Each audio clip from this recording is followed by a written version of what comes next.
बुद्ध कहते हैं, खुशी अपने पास बहुत अधिक होने के बारे में नहीं है, खुशी बहुत अधिक देने के बारे में है। एक गांव का एक व्यक्ति अपने दुखों से बहुत दुखी था।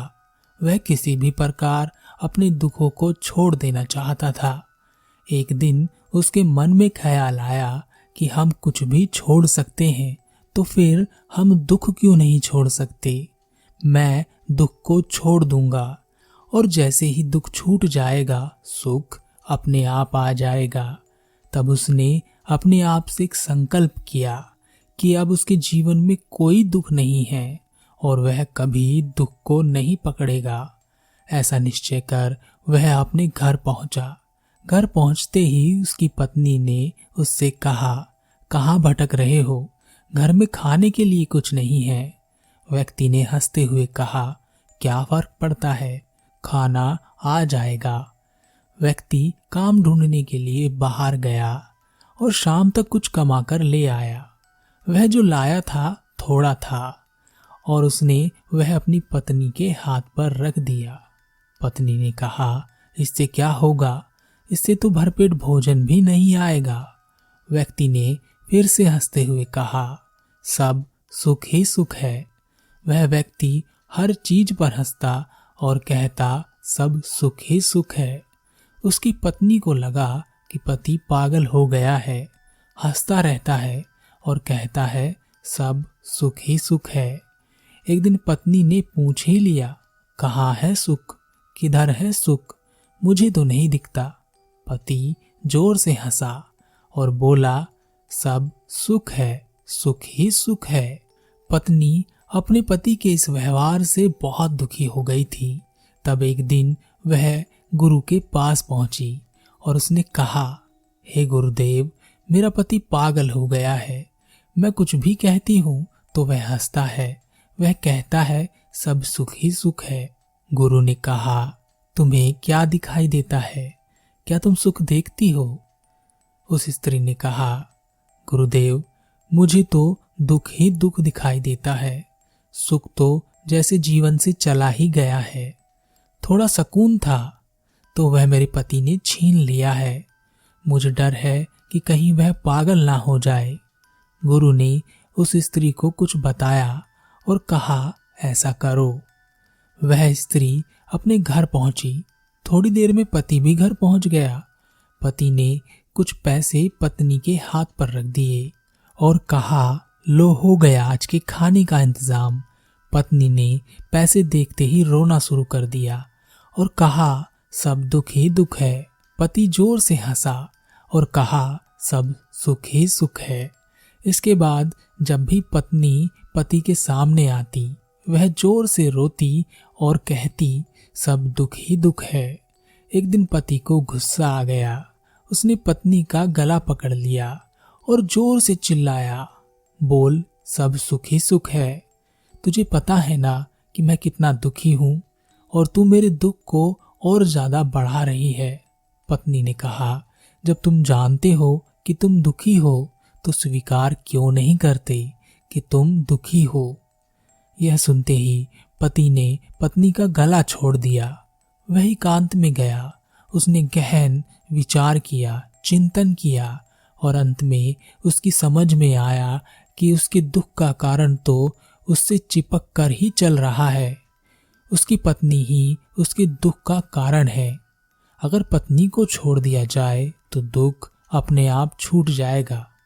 तो वह अपनी पत्नी को छोड़कर चला गया। अब वह अपने लिए कमाता और भरपेट खाता। अब उसे विश्वास हो गया था कि उसकी जिंदगी से दुख हमेशा के लिए चले गए हैं। लेकिन एक दिन वह एक पत्थर से टकराकर गिर गया। उसके पैर में जख्म हो गया। कोई उसे पूछने वाला नहीं था। वह दर्द से परेशान था। अचानक उसे ख्याल आया कि अगर वह घर पर होता तो उसकी पत्नी उसके जख्म पर मरहम लगाती। वह उसके लिए परेशान होती, उससे डांटती, उस पर गुस्सा करती। उसकी आंखों में आंसू थे। अचानक से ही उसका मन बेचैन हो गया। वह घर वापस जाना चाहता था। अगली सुबह वह अपने घर के लिए वापस चल दिया। रास्ते में उसने गुरु का आश्रम देखा। वह गुरु के पास गया और उसने गुरु से कहा, गुरुदेव, मैंने हर उस चीज को छोड़ दिया जो मुझे दुख देती थी। मैंने अपने मित्रों को छोड़ दिया, अपनी पत्नी को छोड़ दिया, अपने गांव को छोड़ दिया, तब भी दुख मुझे क्यों नहीं छोड़ता? मैं जहां जाता हूं यह मेरे पीछे पीछे चला आता है। गुरु मुस्कुराए और बोले, तुमने सबको छोड़ दिया, लेकिन दुख को क्यों उठाए घूम रहे हो? इसे भी छोड़ दो। व्यक्ति ने कहा, कहाँ है दुख? मैं तो दुख से बहुत दूर हूं। गुरु ने कहा, दुख तुम्हारे भीतर है। यह ना तो तुम्हारे मित्रों में है, ना तुम्हारी पत्नी में है, और ना ही तुम्हारे गांव वालों में है। यह तुम्हारे भीतर बैठा है। दुखी तुम होते हो और दोष दूसरों पर लगाते हो।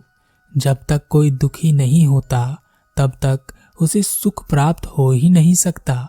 सुख का रास्ता दुख से होकर ही गुजरता है और दुख के लिए भी सुख ही रास्ते खोलता है। व्यक्ति ने कहा, गुरुदेव, मैं कुछ समझा नहीं। क्या मैं दुख को छोड़ नहीं सकता? गुरु ने कहा, क्या तुम्हें भूख लगती है? व्यक्ति ने कहा, हाँ गुरुदेव, मुझे बहुत भूख लगी है। क्या खाने के लिए कोई व्यवस्था हो सकती है? गुरु ने कहा, तुम्हारी भूख सुख है या दुख? व्यक्ति ने कहा, यह तो दुख ही है। गुरु ने कहा, और भोजन क्या है? व्यक्ति ने कहा, भोजन सुख है। गुरु ने कहा, और अगर दुख रूपी भूख ही ना लगी हो तो क्या तुम भोजन रूपी सुख का आनंद ले सकते हो? व्यक्ति ने कहा, नहीं, तब भोजन में सुख नहीं दिखाई देगा। गुरु ने कहा, और अगर पेट भरा हो तब वही भोजन खाना पड़े, तब वह भोजन सुख देगा या दुख? व्यक्ति ने कहा, वह भोजन दुख ही देगा। गुरु ने कहा, जिस प्रकार भोजन भूख से जुड़ा है उसी प्रकार सुख दुख से जुड़ा है। हम ना तो सुख को पकड़कर रख सकते हैं और ना ही दुख को छोड़ सकते हैं। व्यक्ति ने कहा, गुरुदेव, मैं समझ गया हूँ। हमें सही समय और वक्त पर परिस्थितियों का सामना करना चाहिए, ना कि उनसे भागना चाहिए। भाग जाना ही दुख का कारण बन जाता है और मैं दुख से भाग रहा था, सुख को छोड़कर भाग रहा था, दुख के पीछे भाग रहा था। आपके जीवन में भी बहुत से दुख आते होंगे, आते ही हैं, इन्हें कोई रोक नहीं सकता और इन दुखों के लिए आप किसी न किसी को जिम्मेदार भी अवश्य ठहराते होंगे। अपने आप को छोड़कर एक बार अपने आप को अवश्य देख लेना चाहिए कि कहीं उस दुख के लिए आप स्वयं तो जिम्मेदार नहीं हैं।